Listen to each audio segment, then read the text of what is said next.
তো হে ভিউয়ার্স, কেমন আছেন সবাই? আশা করব সবাই ভালো আছেন। তো আজকে আমরা এক্সপ্লেইন করছি দ্য গ্রিফিন মুভিটা। আর এই মুভিটা বানানো হয়েছে খুবই খুবই সুন্দর একটা গল্প নিয়ে। একবার চিন্তা করুন, আপনার কাছে যদি এমন একটা পাওয়ার চলে আসে, যেই পাওয়ারের মাধ্যমে আপনি এক দুনিয়া থেকে আরেক দুনিয়াতে যেতে পারবেন, যেই দুনিয়াতে বাস করে ভয়ঙ্কর ভয়ঙ্কর কিছু মনস্টার, যারা কিনা আপনাকে ওয়েলকাম করার জন্য বসে আছে, তাহলে ব্যাপারটা কতটা ভয়ঙ্কর হবে সেই সমস্ত ব্যাপারটাই দেখবো আজকের এই ভিডিওতে। তো চলুন কথা না বাড়িয়ে শুরু করি আজকের ভিডিও। তো এই গল্পের শুরুতে আমরা দেখতে পাই হঠাৎই মধ্যরাতে একটা লোক ঘুম থেকে উঠে তার 6 বছরের মার্ক নামের ছেলেকে ঘুম থেকে জাগায়। আর সে বলে যে আমাদের এখান থেকে দ্রুত বাইরে বেরিয়ে যেতে হবে, কারণ এই ঘরের মধ্যে আমাদের জীবন ঝুঁকির মধ্যে আছে। এরপর সে তার বড় ছেলে থমাসকেও ঘুম থেকে উঠিয়ে নিয়ে আসে। আর তখন মার্ক দেখতে পারে যে হঠাৎ এই শেলফের উপরে রাখা একটা ব্যাঙের পুতুল কেমন করে যেন জীবিত হয়ে গেছে। এবার এই লোকটা তার দুইটা ছেলে নিয়ে যখনই গাড়ি দিয়ে এখান থেকে পালিয়ে যাওয়ার ট্রাই করছিল, তখনই হঠাৎই তার সামনে তার ওয়াইফ পেট্রা চলে আসে। এখানে তার ওয়াইফ তাকে বারবার করে বুঝিয়ে বলার ট্রাই করছিল যে বাচ্চাদেরকে এখান থেকে তুমি নিয়ে যেও না, তোমাকে এখনো কেউ ফলো করছে না, এই সমস্ত ব্যাপারগুলো হচ্ছে তোমার ভ্রম। তবে সে তার ওয়াইফের একটা কথা শুনে না, আর সে এখান থেকে গাড়িটাকে ব্যাক গিয়ারে দিয়ে সোজা চলে আসে কবরস্থানের মধ্যে। আর যখনই গাড়ির মধ্যে সে পেছন দিকে তাকায়, তখনই হঠাৎ করে তার মাথার মধ্যে আগুন ধরে যায়, যেই জন্য সে তার বাচ্চাদের সামনেই মারা যায়। তো এখন এই ঘটনার 10 বছর পার হয়ে গেছে। এখন মার্ক একটা ছোটখাটো স্কুলে পড়ালেখা করে, সে রেগুলার স্কুলে যায়। আর তার ভাই থমাস একটা মিউজিক্যাল স্টোর খুলে নিয়েছিল। তবে স্কুলে না মার্কে তার টিচাররা না তার অন্য কোনো ফ্রেন্ডরা পছন্দ করতো, কারণ একটা সময় তার বড় ভাইকে স্কুল থেকে বের করে দেওয়া হয়েছিল গুন্ডামি করার জন্য। আর মার্কও স্কুলে ঠিক তেমনটাই করতো। আর যখনই মার্ক কোনো ফ্রি সময় পেত, তখন সে গিয়ে তার ভাইকে তার দোকানে একটু সাহায্য করতো। তবে তাদের সঙ্গে ম্যামো নামের একটা ছেলেও কাজ করতো। তো এরপরে মার্কের জন্মদিনের সময় থমাস তাকে একটা ক্রনিকল নামের বই দেয়, যেই বইটা তাদের পরিবারের মধ্যে অনেক বছর ধরে এক্সিস্ট করছিল। আসলে এই বইটার মধ্যে একটা এমন দুনিয়া সম্পর্কে বলা হয়েছিল যেখানে ব্ল্যাক টাওয়ার নামের একটা ভয়ঙ্কর জিনিস ছিল। আর এখানে ভয়ঙ্কর ভয়ঙ্কর অনেকগুলো শয়তানরা গ্রিফিন নামের আরো একটা শয়তানের জন্য কাজ করতো। আসলে গ্রিফিন চায় পুরো মানব জাতির উপরে তার কন্ট্রোল এনে মানব জাতির উপরে শাসন করতে। আর থমাস তাকে বলে যে এই বইয়ের মতে তাদের ফ্যামিলির মেম্বাররাই শুধুমাত্র পারবে গ্রিফিনকে এই কাজটা করা থেকে আটকাতে। এখন এগুলো শোনার পরে মার্ক এই বইটা নিয়ে সোজা বাসায় চলে আসে আর ফ্রেশ হয়ে শান্তিতে বইটাকে পড়ার ট্রাই করে। এখন প্রথম থেকে মার্কের মনে হচ্ছিল যে হয়তো বা এগুলো কোনো গল্প কাহিনী হতে পারে, যেগুলোকে লেখক তার মনের মাধুরী মিশিয়ে লিখেছে। তবে এখানে যে চিত্রগুলো আঁকা ছিল, সেই চিত্রগুলো খুবই রিয়েলিস্টিক ছিল।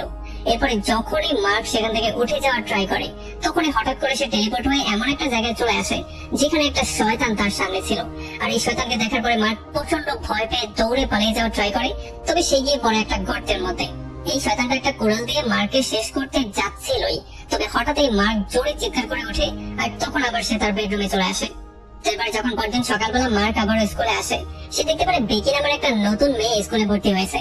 তবে বেকির সাথে কোনো কথাবার্তা হওয়ার আগেই মার্ক আর তার ভাই সম্পর্কে স্কুলের সমস্ত ছেলেমেয়েরা তাকে অনেক কিছু বলে দিয়েছে। তারা বলে দিয়েছে যে মার্কের ভাই হচ্ছে গিয়ে বিশাল বড় সন্ত্রাসী। সে একবার একটা টিচারকে পর্যন্ত চড় মেরে দিয়েছিল, যে জন্য তাকে স্কুল থেকেই বের করে দেওয়া হয়েছে। আর মার্ক তো হচ্ছে গিয়ে একটা মেন্টাল পেশেন্ট। সে না জানি কত বছর ধরে তার মানসিক রোগের চিকিৎসা করছে, কারণ ছোটবেলায় তার বাবার সাথে যেটা হয়েছিল সেই ধাক্কাটা সে এখনো হজম করে উঠতে পারেনি। তবে আসলে এই সমস্ত ব্যাপারগুলোতে বেকের কিছুই যায় আসছিল না, এই জন্য সে গিয়ে মার্কের সাথে কথাবার্তা শুরু করে, মার্কের সাথে একটা ভালো ফ্রেন্ডশিপের মতো করার ট্রাই করে। তো এরপরে সন্ধ্যাবেলায় যখন সে বাসায় ব্যাক করে, তখন তার মা তার সঙ্গে থেরাপি সেশন নিয়ে কথা বলা শুরু করে। আসলে তার মা তাকে থেরাপি সেশনে এই জন্য পাঠাতো কারণ তার মা চাচ্ছিল না যে কোনোভাবেই সে তার বাবার মতো হয়ে যাক। তবে থমাস এই ব্যাপারগুলো একেবারেই পছন্দ করতো না, এই জন্য সে মার্কে সেখান থেকে সোজা বাইরে নিয়ে আসে। আর এরপর সে গাড়িতে করে তাকে নিয়ে সোজা কবরস্থানের দিকে যাওয়া শুরু করে, কারণ থমাস এই সিদ্ধান্ত নিয়ে ফেলেছিল যে ব্ল্যাক টাওয়ার সম্পর্কে পুরো সত্যিটা সে সবার সামনে উন্মোচন করেই ছাড়বে। এই জন্য তারা চলে আসে এখানে থাকা চার্চের উপরের জায়গাটায়, যেখানে তার পূর্বপুরুষরা বাসস্থানের জায়গা বানিয়েছিল। আর এখানে এসে তারা কিছু জিনিসপত্র পেয়ে যায়। আর থমাস এগুলো মার্কে দেখিয়ে বলে যে এগুলো হচ্ছে কি আমার বাবার জিনিস। এখানে তারা একটা খালি বাক্সও পেয়ে যায়, যেটার মধ্যে হয়তো কোনো লকেটের মতো কিছু একটা রাখা হতো। তবে তখনই সেখানে মার্কের হাতটা কেটে যায়, যে জন্য সেখানে রক্তও বেরিয়ে যায়। আর এই হাতটা কাটার জন্য সেখানে একটা কাঠ ফাঁক হয়ে কিছু একটা জিনিস বেরিয়ে আসে। আর যখন তারা গিয়ে সেটা চেক করে, তখন তারা দেখতে পারে সেখানে লকেটের মতো কিছু একটা ছিল। আর এটা দেখার পরে থমাস তাকে বলে যে বইয়ের মতে এই লকেটটার মাধ্যমেই আমাদের ফ্যামিলির কোনো একজন মেম্বার গ্রিফিনকে মারতে সক্ষম হবে।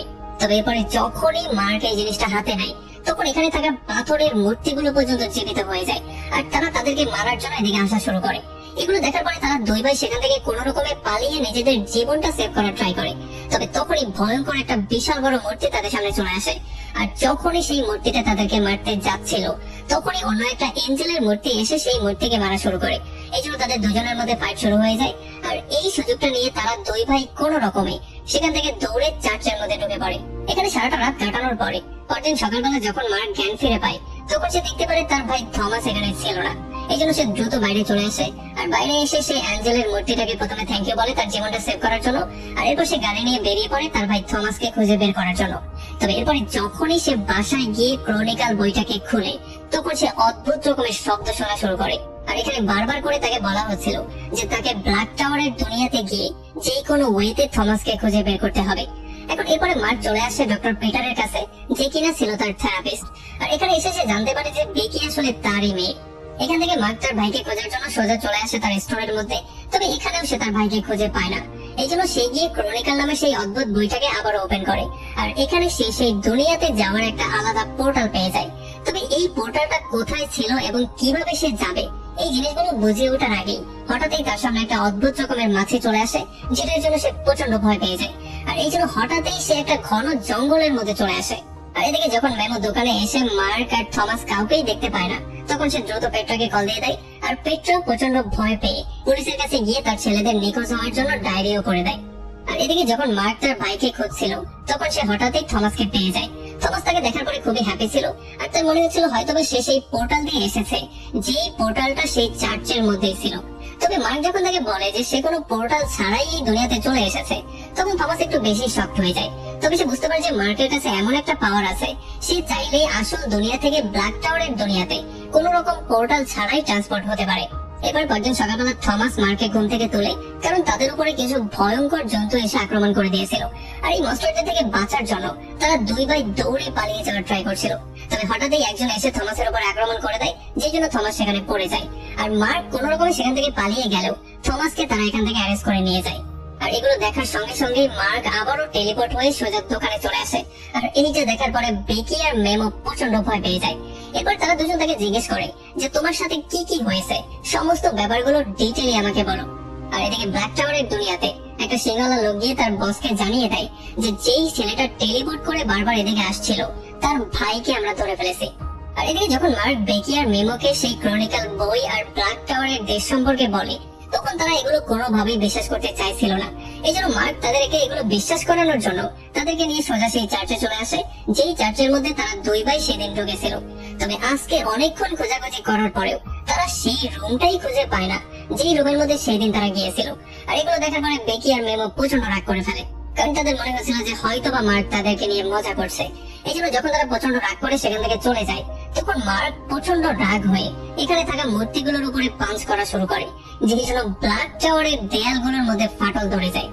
এবার রাতের বেলায় মার্ক চলে আসে মেমোর সঙ্গে মিট করতে, কারণ সে যে কোনো ওয়েতে তার ভাইকে খুঁজে বের করতে চায়। আর তার ভাইকে খুঁজে বের করার জন্য তার সাহায্য দরকার।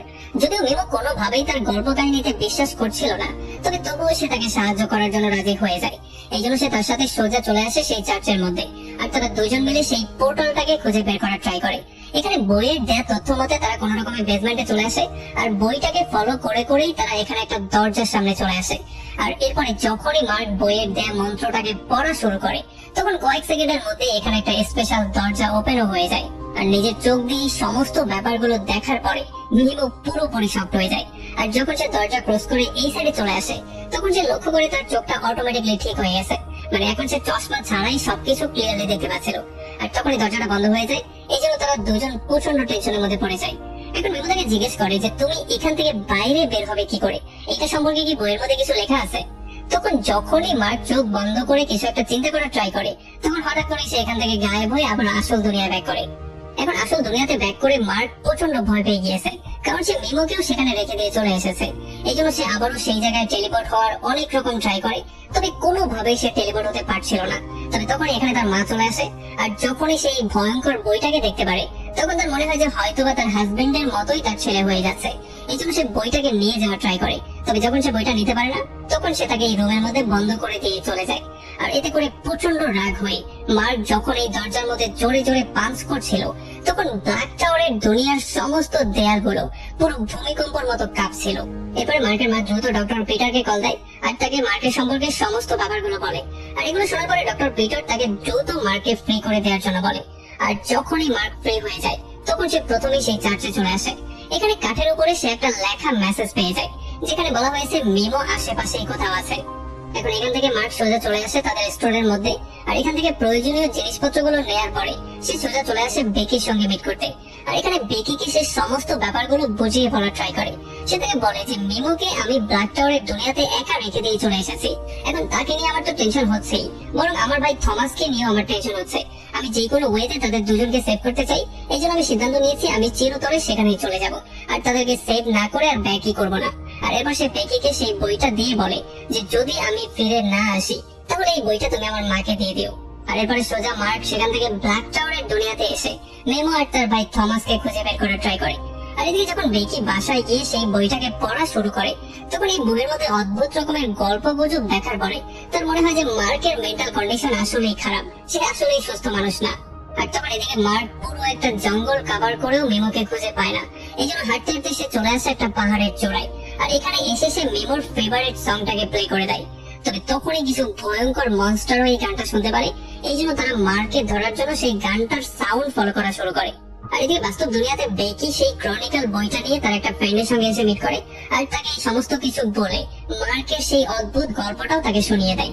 আর এখন এই সমস্ত ব্যাপারগুলোকে চেক করার জন্য তারা দুইজন মিলে বইয়ের মধ্যে লেখা একটা মন্ত্রের সাহায্যে একটা নষ্ট হয়ে যাওয়া ফুলকে আবারও তাজা করার ট্রাই করে, যাতে করে তারা এটা সত্যতা বুঝতে পারে। আর এদিকে ব্ল্যাক টাওয়ারের মধ্যে একটা কয়েদিকে জোর করে এনে গ্রিফিনের সিংহাসনের মধ্যে বসিয়ে দেওয়া হয়।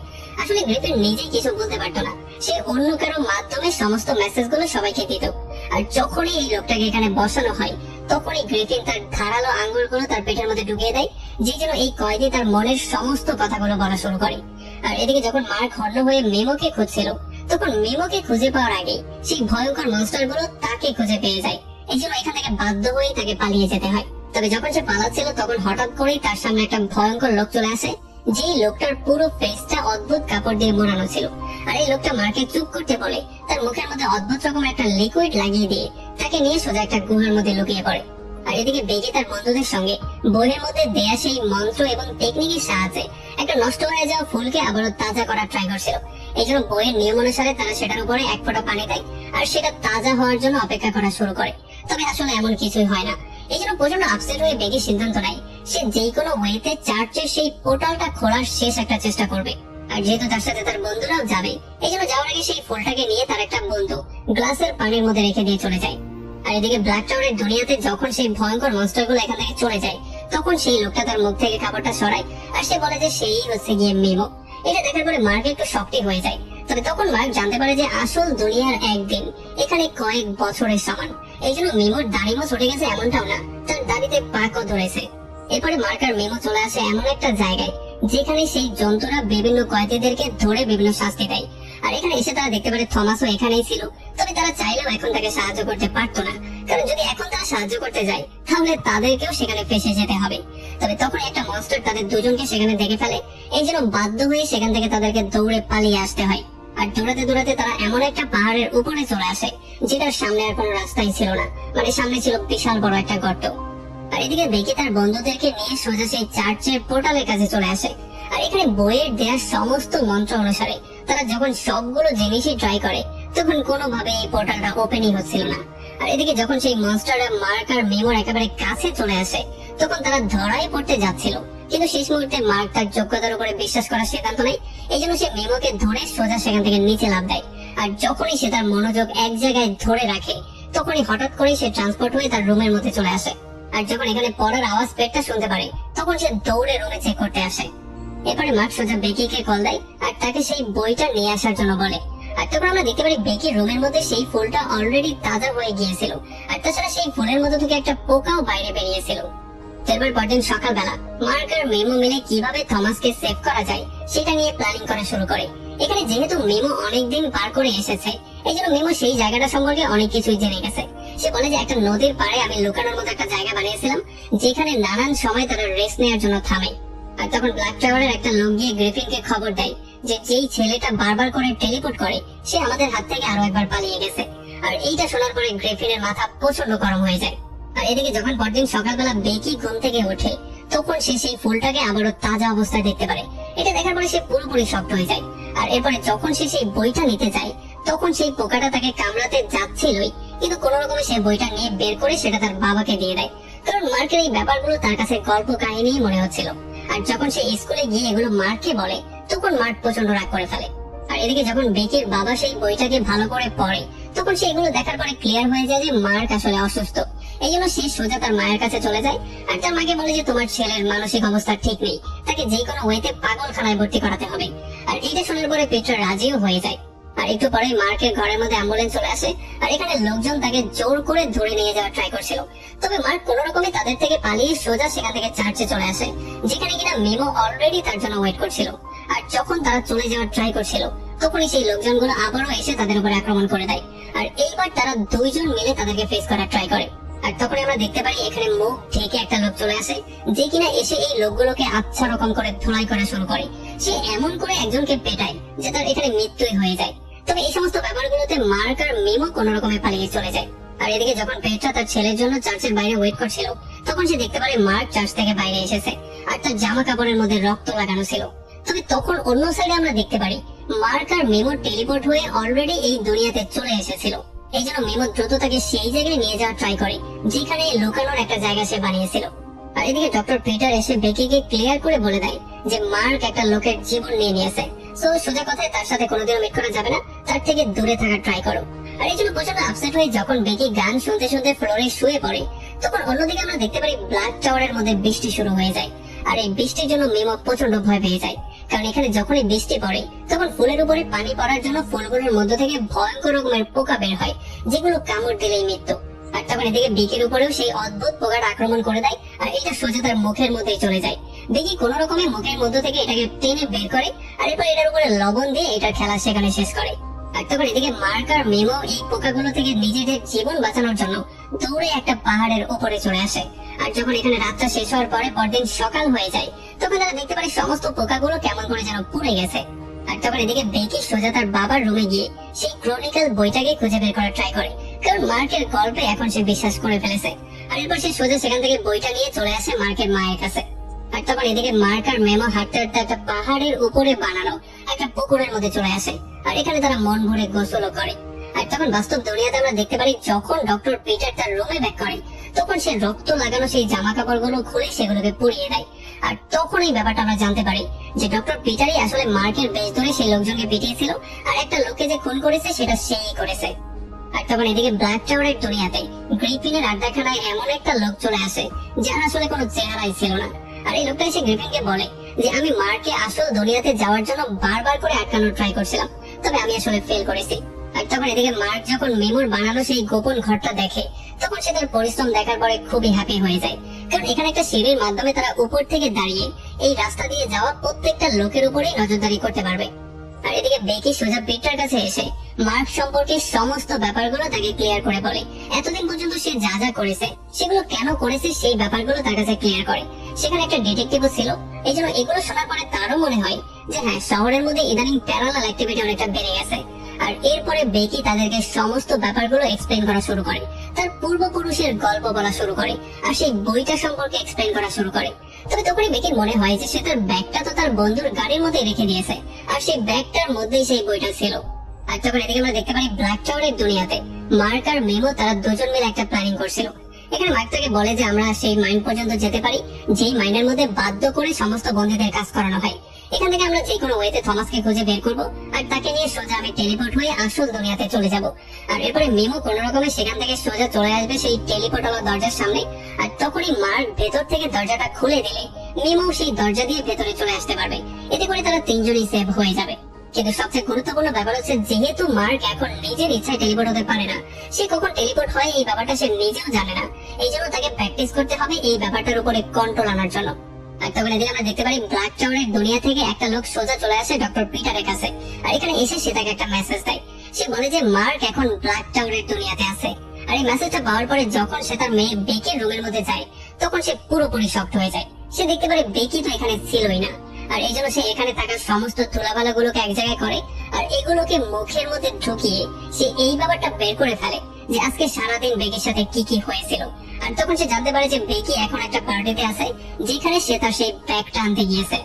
আর এদিকে ব্ল্যাক টাওয়ারের দুনিয়াতে মার্ক বারবার করে টেলিপোর্ট হওয়ার ট্রাই করছিল, তবে কোনোভাবেই সে কিছু করতে পারছিল না। আর এই জন্য মেমো তাকে পরামর্শ দেয় যে তোমার মধ্যে যে ভয়টা আছে সেই ভয়টাকে যদি তুমি দূর করে কোনো ভালো কিছু চিন্তা করো, যে জিনিসটা তুমি ভালোবাসো, তাহলে হয়তোবা তোমার শক্তিটা তোমার মতো করে কাজ করতে পারে। এই জন্য মার্ক কানের মধ্যে ইয়ারফোন দিয়ে শুয়ে পড়ে আর সে বেকিকে কিস করার ব্যাপারে কল্পনা করে। আর তখনই সে টেলিপোর্ট হয়ে সোজা পৃথিবীতে চলে আসে।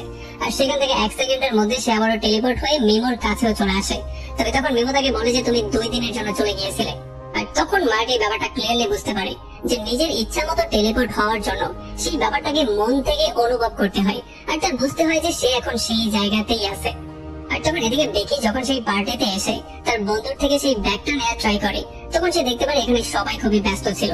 এই জন্য সে তার বন্ধুর কিচেনে চলে আসে আর এখানে সে তার ব্যাগটা পেয়ে যায়, যেটা কিনা পুরোপুরি ভেজা অবস্থায় ছিল। আর যখন সে সেটার মধ্যে থেকে ক্রনিকল বইটা বের করে, তখন এই বইয়ের মধ্যে সে একটা ফুলও পেয়ে যায়, যেই ফুলটা কিনা তাজা হয়ে গিয়েছিল। এখন সেটা ক্লিয়ারলি বুঝতে পারে যে এই ফুলের মধ্য থেকে যেই পোকাটা বেরিয়েছে সেটা খুব শীঘ্রই মানুষের উপর আক্রমণ করবে। এই জন্য সে লবণের একটা প্যাকেট নিয়ে সেই বিচ্ছুটাকে থামানোর জন্য তাকে খোঁজা শুরু করে। আর এদিকে এই দুনিয়াতে যখন মার্ক ঘুমাচ্ছিল, তখন হঠাৎই সে কারো পায়ের শব্দ শুনতে পারে। এই জন্য যখন সে উঠে বাইরে চেক করতে আসে, তখন সে দেখতে পারে এটা ছিল তার বাবা। আর তার বাবা তার মৃত্যুর দায়ভার সমস্তটা মার্কের উপরে দিচ্ছিল। যদিও মার্ক কিছু বুঝতেই পারছিল না, আর মিমো তাকে বারবার করে বোঝানোর ট্রাই করছিল, তবে এতে করে কোনো লাভই হচ্ছিল না। আর তখনই মার্ক এই ব্যাপারটা অনুভব করে যে তার ব্রেইনের উপরে কেউ একজন কন্ট্রোল নেওয়ার ট্রাই করছে। আর তখন এদিকে ডক্টর পিটার বেকিকে ফলো করে সেই পার্টিতে চলে আসে আর তাকে নিয়ে যাওয়ার ট্রাই করে। তবে তখন বেকি দেখতে পারে যে সেই ভয়ঙ্কর জন্তুটা একটা মেয়ের উপরে আক্রমণ করে তাকে মেরে ফেলেছে। এই জন্য যখনই সে তাকে সাহায্য করতে যাচ্ছিল, তখনই পিটার তার সামনে চলে আসে আর সে পুরোপুরি তার মেয়েকে তার কন্ট্রোলে নিয়ে নেয় আর তাকে সোজা বাসায় যাওয়ার জন্য বলে। আমরা দেখতে পারি তখন এই পার্টির মধ্যে পিট্রা এবং সেই ডিটেকটিভও ছিল। আর তখন তারা লক্ষ্য করে যে বাচ্চারা আকাশের দিকে উঠছে। আর হঠাৎই এখানে চিৎকার চেঁচামেচি শব্দ চলে আসে আর কয়েক সেকেন্ডের মধ্যে সবাই দৌড়ে পালিয়ে যাওয়া শুরু করে। আর তখন পিট্রা দেখতে পারে এখানে বিশাল বড় একটা মনস্টার চলে এসেছে, যেটা কিনা মানুষজনকে খেয়ে ফেলছে। এটা দেখার পরে যখন ডিটেকটিভ গুলি বের করে তাকে শট করার ট্রাই করে, তার আগেই সেই পোকাটা এসে তার উপর আক্রমণ করে দেয়। এই জন্য পিট্রা সেই বন্দুকটা নিয়ে সেটাকে শুট করে সেখানে মেরে ফেলে। আর তখন আমরা দেখতে পারি এখানে ডক্টর পিটারও চলে আসে আর সেই ভয়ঙ্কর পোকাটা একটা ভাল্লুকে কনভার্ট হয়ে যায়। আর তখন এদিকে ব্ল্যাক টাওয়ারের মধ্যে মার্কের ঘুম আবারও ভেঙে যায় মাছের নড়াচড়ার জন্য। এই জন্য সে উঠে মেমোর সামনে চিৎকার চেঁচামেচি করা শুরু করে। তবে মেমো তাকে বলা শুরু করে যে তোমার বাবার মৃত্যুর জন্য তুমিই দায়ী। আর এতে করে মার্ক এত বেশি রাগ হয়ে যায় যে সে মেমোকে ধরে পেটানো শুরু করে। এই জন্য ব্ল্যাক টাওয়ারের সমস্ত দেয়ালগুলো থরথর করে কাঁপা শুরু করে। আর এগুলো দেখার পরে গ্রিফিন দ্রুত কয়েকটা শিকারীকে মার্ককে শিকার করার জন্য পাঠিয়ে দেয়।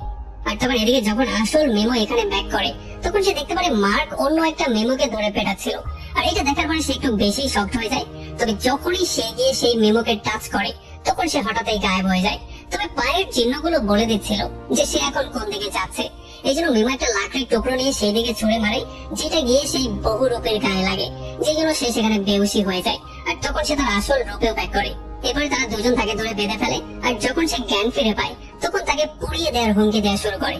তখন এই লোকটা তাদেরকে বলে যে আসলে আমি গ্রিফিনের জন্য কাজ করি, আর আমি হচ্ছে একজন বহুরূপী, যে কিনা যে কোনো মানুষের রূপ ধারণ করতে পারি আর মানুষকে সেইটাই বোঝাতে পারি যেইটা সে বুঝতে চায়। আর তাছাড়া এই সমস্ত কাজগুলো আমি গ্রিফিনের জন্যই করেছিলাম। তবে তখনই তারা শুনতে পারে কেউ একজন তাদের দিকেই আসছে। আর এদিকে যখন শহরের মানুষজন পার্টিতে হওয়া এই ভয়ঙ্কর ঘটনাটা সম্পর্কে জানে, তখন তারা সবাই পুরোপুরি শক্ট হয়ে যায়। তারা চিন্তা করছিল যে সার্কাসের ভাল্লুকটা কি করে পার্টি পর্যন্ত চলে আসলো। তবে আসল সত্যিটা কি ছিল সেটা তো ডিটেকটিভ আর পেট্রা খুব ভালো করে জানতো, যে তাদের উপর একটা ভয়ঙ্কর মনস্টার আক্রমণ করেছে। এই জন্য ডিটেকটিভ পেট্রাকে আলাদা একটা জায়গায় নিয়ে ক্লিয়ার করে বলা ট্রাই করে যে তোমার হাজবেন্ড যখন আগুনে পুড়ে মারা গিয়েছিল, তখন তার বডির একটা চিহ্ন পর্যন্ত আমরা পাইনি। তখনও এই ডিটেকটিভের সামনে আসল খুনি এসে হাজির হয়েছিল। তবে ডিটেকটিভ চাইলেও কিছু করতে পারছিল না, কারণ সে কোনো নর্মাল মানুষ ছিল না। আর এইবারও সেই ভয়ঙ্কর মনস্টার তাদের উপরে আক্রমণ করে এই ব্যাপারটা প্রমাণ করে দিয়েছে যে আসলে সেই বইটার মধ্যে যা ছিল সেগুলোই সত্যি। এই জন্য ডিটেকটিভ তাকে বুঝিয়ে বলে যে আমাদেরকে যে কোনো ওয়েতে সেই বইটা খুঁজে বের করতে হবে আর সেই বইয়ের রহস্যটাকে উদ্ঘাটন করতে হবে। আর তখন এদিকে মার্ক আর ম্যামও কিছু লোকজনকে ফলো করতে করতে সোজা সেই মাইনে চলে আসে, যেখানে কয়েদিদেরকে দিয়ে জোর করিয়ে কাজ করানো হচ্ছিল। আর এখানে যখন কমান্ডার এসে আরেক কমান্ডারকে বলে যে আমরা যে মিশনে গিয়েছিলাম সেটাতে আমরা ফেল করেছি, তখন এই কমান্ডার প্রচন্ড রাগ করে তাকে এখানে তেল ভরার কাজে লাগিয়ে দেয়। আর তখন মার্ক থমাসকে খুঁজে বের করার জন্য তার ফেভারিট গানটাকে প্লে করে দেয়। আর গান শুনতেই থমাস তার হাতটা তুলে দেয়। এই জন্য তারা বুঝতে পারে থমাস আসলে কি। তখন এই সিংহলা আরো একটা লোক এসে তাকে ধোলাই করে তাকে টেনে সোজা মাইনের গভীরে নিয়ে যায়। এই জন্য মেমো তাকে বলে যে আমাদের রাত হয়ে যাওয়ার জন্য ওয়েট করা উচিত। আর যখনই রাত হয়ে যায় তখন তারা দুজন ফাইনালি একে অন্যকে গুড বাই বলে, আর মেমো শুরু করে দেয় গার্ডদেরকে ডিস্টার্ব করার কাজ।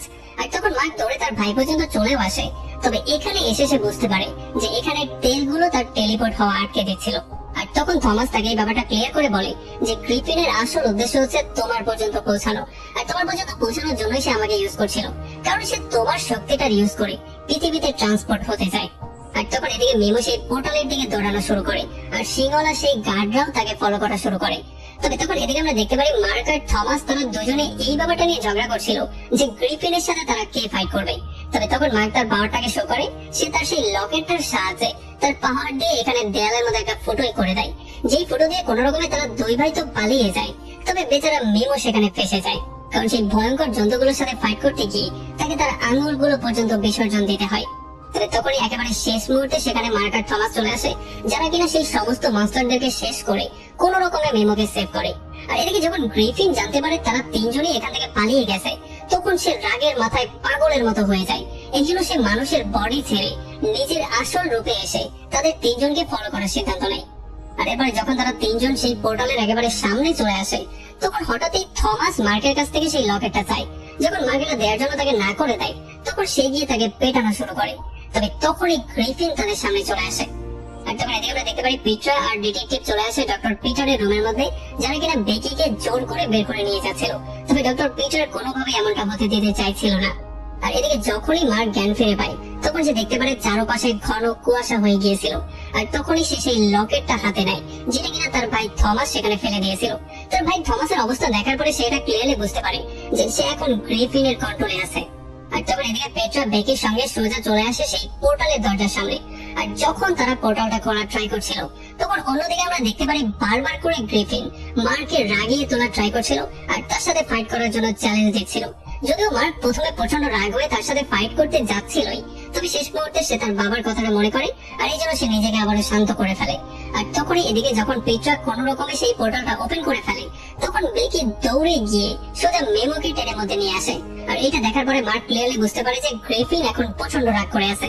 এই জন্য সে সেই লকেটটার মাধ্যমে তার উপর আঘাত করে। আর হঠাৎ পাওয়া এই আঘাতের জন্য গ্রিফিন প্রচন্ড বেশি ব্যথা অনুভব করলে সে তার ভাই থমাসকে নিচেই ফেলে দেয়। এই জন্য সে তার ভাইকে নিয়ে কোন রকমে পোর্টালটার এই পারে চলে আসে।